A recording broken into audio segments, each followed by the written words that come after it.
Hello, Steve. Today is Thursday, March the 27th. Let's start off today by discussing challenge progress, or lack thereof. As you mentioned in your last video, we're about 25% of the way through the year. My twitching challenge is at 13 out of 50 dishes, or 26% complete. In other words, I'm on pace. Although, I only have 2 entries in the Tutbook complete, so that's lagging behind a bit. It's tough to measure percent complete in the math resource challenge, but I feel like I've made some pretty positive progress. To date, I've developed some pretty good resources, and considering the fact that my job is based around math, I feel if I did more math than I'm currently doing, I would kind of put it in overkill. So I consider my work on that front to be extremely successful. I really don't want too much of my life to revolve around math. On the lack of progress front, I've only run 22.5 out of 500 miles, or 4.5%. I think tomorrow should help get me back on track though. You know what they say, March comes in like a lion and comes out like a lion apparently. Although there are 4 days left for March to go out like a lamb, and I'm hoping that happens. Unfortunately, my other challenges are mostly stalled. I'm still only at a basic level for both the bass and yoga. And I haven't even started reading yet.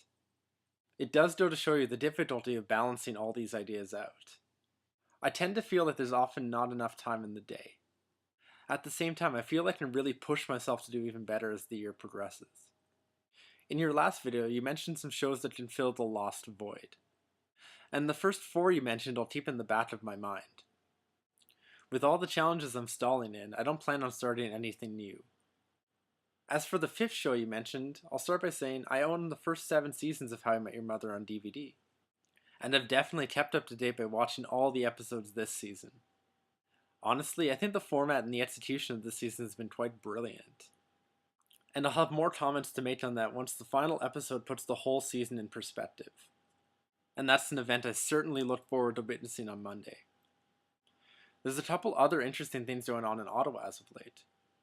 For example, the lineup for Ottawa Bluesfest was announced, and a couple of the performers I'm interested in seeing.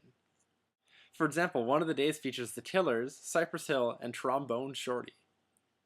And for those unaware, Trombone Shorty combines gangster rap with New Orleans jazz. It's quite a unique combination to say the least. Another act I'm pretty interested in seeing is the Sam Roberts Band, who perform on the last day.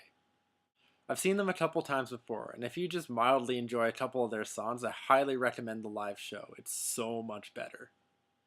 They put on a great show, it's quite fantastic. I also think you'll be interested to know that Childish Gambino is coming. And if that name doesn't ring a bell to you, I'll say one that probably will. Donald Glover. AKA Community's own Troy Barnes. And that's something to have some strong interest in checking out.